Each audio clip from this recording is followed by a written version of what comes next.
All right, Frank, tell us a little bit about where you're from and how far you came this weekend to go to this race. So I'm from Seminole, Texas, and it's way west. I mean, we're just 30 minutes from the New Mexico state line. And so I drove 1,400 miles to get here. I got the truck running just about, I think it was 2 weeks ago, and fired it up. It had oil pressure. We put it on the trans brake. It made boost. We loaded up and headed out. So. And when you say we, who's we? Mostly me, but I do have a big team behind me. They've supported me along the way. You know, the sponsors sent me what I needed to get it done. Texas Speed sent me the engine. Like, well, I got it Thursday, week before last, like 2 weeks ago now, and we got it running that Sunday. And so we had a couple days left to load up before we headed out. Max Performance, Manny, we do a lot of work together. You know, he helped me out to get here. Yeah. And John Simpson, he does all the tuning for me. He's been on the laptop, so that's we. But who drove across the country? Oh, I drove all by myself. All by yourself. I don't have a pit crew here, but all these South folks, they are awesome. You know, got good Southern hospitality. All these Georgia guys, the truck guys, we're like one big group, so they've been helping out. They helped me pull the old motor out, and a guy from here let me borrow a new one when I heard it. So yeah. So speaking of that, you drive 1,400 miles. You have a little boost mishap. What happens? You break the engine, right? Yeah, so I lifted the head, it torched the head and the block. I thought we were on the safe side, but you know, we try to push these things. So yeah, it was nothing else than me being greedy. Yep.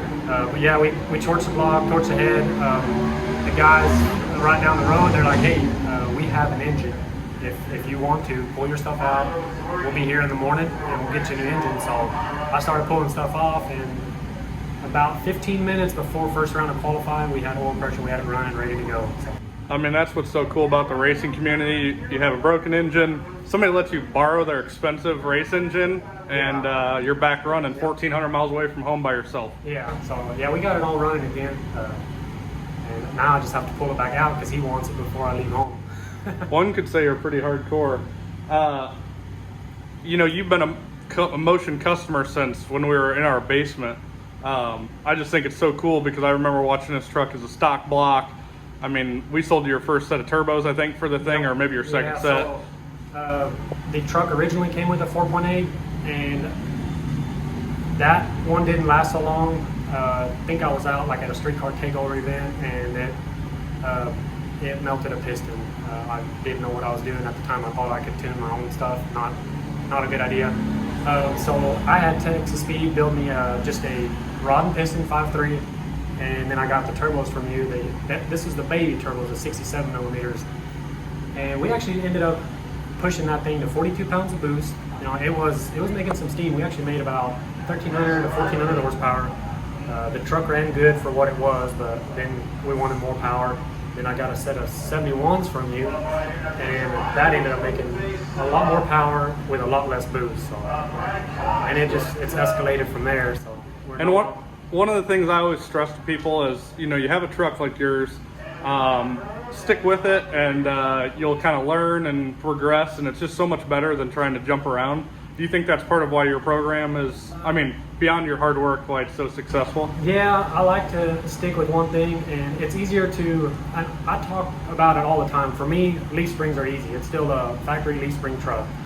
Leaf springs is the easy thing, and I know a lot of guys are like, you'll never be able to figure it out. Well, I've stuck with it for about 4 years now, and well, I sat out last year. I didn't do any racing last year, so I'm trying to get back in it. I'm now like maybe 7 or 8 passes into this whole deal again.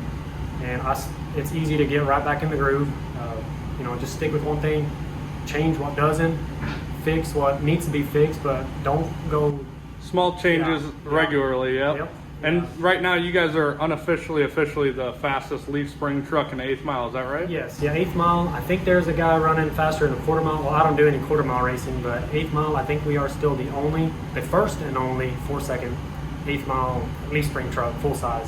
Can you tell us how fast this thing goes as 60 foot with leaf springs in a big old truck? 110, and I accidentally short shifted at 0.8 seconds, so I know we have more in it. Dude, that's absolutely insane. 110 flat. 110 flat. You're running literally up there with the ultra street cars and a lot of these class cars with a pickup truck. Yeah, so during tech, John Sears looked at me and he's like, "Why the heck aren't you running X?" I said, "No, I can't compete with those." He's like, "Yeah, you can. You can." Yeah, yeah. I was like, "No, I don't want. That's not. I'm in the no time stuff, so I don't really post time slips. Back home, we don't have X275 to race, so the no time is really only where I fit in." And one of the things that really I love about your truck is that when you come across a roadblock, because it's not a very common platform for somebody trying to go fast on, you guys just make your own parts and adapt and overcome.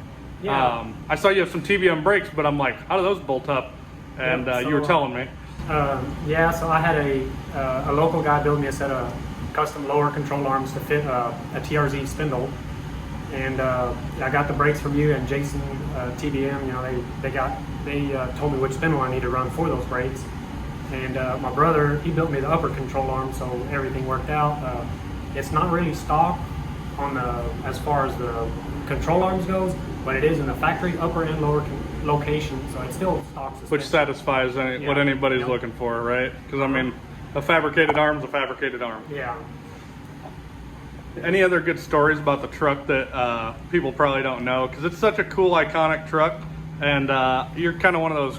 I mean, you're on social media, you do a good job with it, but you're kind of quiet and humble. What's probably the most challenging thing you've had to deal with the truck? This weekend has been the most challenging. You know, I'm an idiot. I drove 1,400 miles all by myself, and just to hurt the motor, the first pass out, I've done some stupid stuff, but this is at the top of the list. You know, so got the motor out, put a new motor in it, and it ran good. Just now I've got to pull it back out to give it back to the guy before I head back home. That's wild. Tell us a little bit about the engine and turbo combo and the fuel you're running and stuff like that. So I switched it over to methanol this year. That's new for me, and it's fun. I like it. It's just easy to work with. So the engine that I hurt, my fault, is a Texas Speed Resleeve 5.3 block, stock block deal. It's their turnkey engine. And it has worked good. I leaned on it a little more than I thought I should have. Yeah. So, it wasn't an engine failure; it was an up arrow failure, right? Yeah. We've all been there. We came to a good track, and we hit the up arrow way too many times. And you knew it'd take it, so you just let her eat. Yeah. They checked on me. I mean, those guys are super friendly, and I actually know them from way back in the day. They used to be local to me before they moved to Georgetown, so right up the road. So I know them from, I'd say 2009 or 10 or even earlier than that. But yeah, they're really good people. So it's 427 Resleeve LS 5.3 block, and I got a forced inductions 98 on there now. I've switched turbos like 100 times, but I had a 102. I had some issues. I traded it for a 98 and didn't get in time to get the new big turbo. We won't mention that one, but there is another one on the way. Forced inductions. But yeah, it's got a 98 on there now, and I'm pretty sure we're tapped out because it's making 36 pounds of boost. Wow. And that's it. On a 4-bolt motor. On a 4-bolt motor, yep. Wow. What are your plans for the truck going from here? I mean, you've got the record. It's successful. Obviously, you got an engine hanging from the hoist, so you're gonna fix that. But what's your next step in this thing? I'm gonna get back home. You know, obviously, I'm gonna have to figure out my finances now, but we'll get that one fixed, the 4-bolt one. And I'm thinking we're gonna just do top fuel hoops and send it again. I think the Athena gasket is probably what was on the edge of what caused the issue there. So we're gonna do top fuel hoops, and I like the stock block stuff, so I think we're gonna send it again. Because down in Texas, you guys have a lot of stock block, no time shootout type of stuff, or not? In East Texas, there's a couple of them. Oklahoma, about the same drive, they have a few stock block shootouts, so I fit right in there. You know, I think it's 3,200 pounds on an LS single turbo deal, so I can go race with those guys or whatever. You're well over that. Not really. Not really. It's a pickup truck. You're at 3,200 pounds. That's Yep. wild. So 13 Sins, Ben, they did the chassis on. I told them, look, I want it to cert 25.2, and he's like, all right, well, what do we got to do? You know, we went over all the NHRA rules and everything. Well, 3,200 pounds is maximum weight for a 25.2 cert cage, and I don't want to brag about it, but I ran a 499 with a 6-point roll bar in it back then, and I knew I was being stupid for it. So, like, all right, we're gonna catch up on all the safety stuff, and So yeah, I got with him. He set up all the chassis work and everything. He said, I'll cut whatever we want out of it to get you to that weight limit. So That's cool, man. I think it really shows the potential of those trucks and the platform, and kind of, in my opinion, seeing what it can do with leaf springs. That's really a challenging thing for somebody to think about taking to a chassis shop and starting with a new 4-link and stuff. So knowing that you could do that with a leaf spring style setup and an LS platform and a Chevy truck is pretty cool. So yeah. The only limitation that I have now, I kind of wish I would have done different. I left leaf springs in the stock location. 11-inch wheel is the biggest I can fit on there, so I'm limited to running a 275. I love the tire, but like this weekend, the truck class, they're on big tires, they're on 315s, they can throw whatever down they want to. It's a lot easier to go down the track on a 315. Sure. I'm the only guy here on the leaf spring and on the 275, so everybody else has bigger tires. Well, you were holding your own out there. Yeah, as long as it's in the evening, track cools off, it was doing great. I was having problems with it wheeling, but daytime, just a couple more changes, I think I would have been able to get there.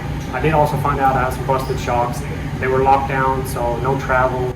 That caused an issue as well. We'll get it home, get everything situated.